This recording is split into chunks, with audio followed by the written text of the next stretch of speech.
My name is Pastor Russ Porcella, and it's my privilege to be with Pastor Sunday from Kiev, Ukraine, and to inquire of him things that God has shown him about Russia and the former Soviet Union and the end-time calling upon that nation. So, Pastor Sunday, can you first tell me briefly about yourself and how it came that you are in the Ukraine pastoring the largest church in all of the former Soviet Union? My name is Pastor Sunday Adelaja. I'm the pastor, the senior pastor of the Embassy of God Church in Kiev, Ukraine. Well, I've been in the country for the last 19 years. I came to the former Soviet Union in 1986 to study journalism, and then I had an encounter with Jesus for 3 days. God showed me the things that I'm doing right now. So I'm glad that I'm part of what God is doing in the former Soviet Union and especially in the Ukraine.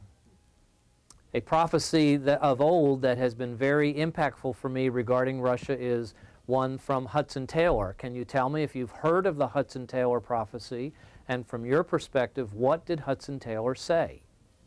Oh yeah, I've read it several times. I believe it. We've prayed over it. And I believe Hudson Taylor was caught up in the spirit while he was visiting England, I suppose. And I was preaching on another topic, and God showed him some events that were supposed to happen this last century, including the second two world wars and the revolution in Russia, the darkness, and after which there will come a time of refreshment and not just a national revival in the former Soviet Union, but also a sweeping revival that will go to Europe and spread to the rest of the world. And we believe that strongly. Pastor Sunday, you are a revelatory man in your own right, and can you tell me what God has shown you about Russia, the former Soviet Union, and the end-time call upon those nations? Well, it is because of the calling of God and the revelation that God has given me about Russia, about Ukraine, that we actually started our church. There were two assignments that God gave me when I got to Ukraine. The first one is that God challenged me to believe Him, that to begin to build mega church, that it is possible not just in the Western world but also in the Eastern Europe. And the second assignment is that actually the Russians were called to win the world, but not for themselves and not for communism, but for Christ. And that was in them. But that instinct was manipulated and misunderstood by the ungodly people who were ruling Russia in the beginning of the last century, and they were trying to do that through communism. So God said and challenged me that I should raise up Russian people and a church that will be very missionary focused, mission focused, to raise up people of the former Soviet Union and send them for the last day's harvest before the coming of the Lord Jesus Christ, and especially to send them to the former countries where the Russians had attempted to send their, and not just attempted, but actually sent the weapons of mass destruction, especially to China and to the Arab world, so that we should prepare an army of Russians to those countries, because the end-time revival will affect those countries greatly.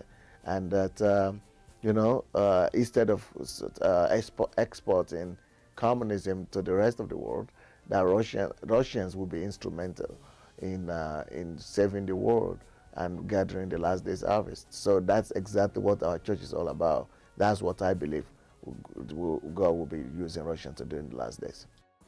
Bob Jones is a respected American prophet who has said that the great revival that's going to occur in the Russias is going to start in the Ukraine. So you've been pastoring in the Ukraine now for a number of years.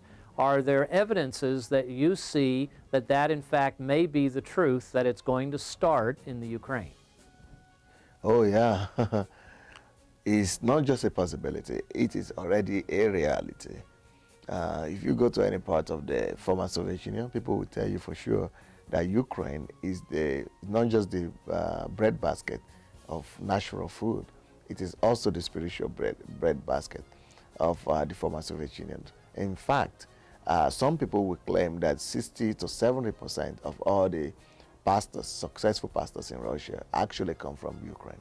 And so it's the same in other countries of the former Soviet Union.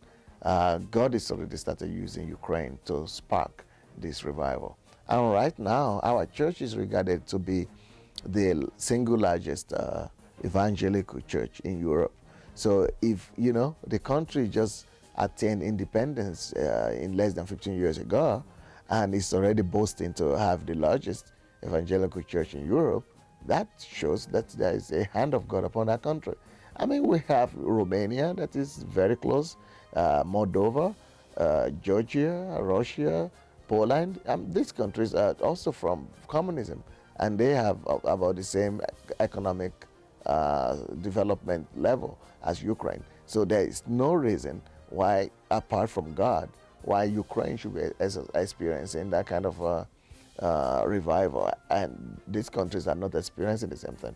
I mean, when you come to Kiev, I think we will have at least 10 churches with over 1,000 members just in the city of Kiev.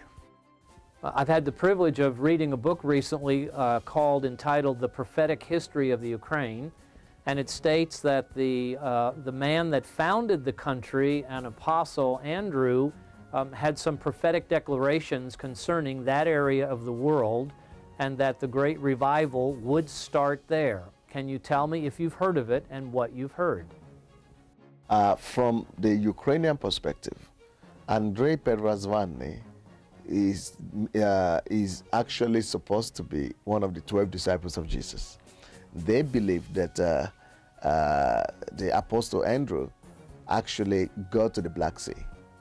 And the Black Sea is very close, it's in the Ukraine, territory of Ukraine, and moved upward to the north, coming to Kiev.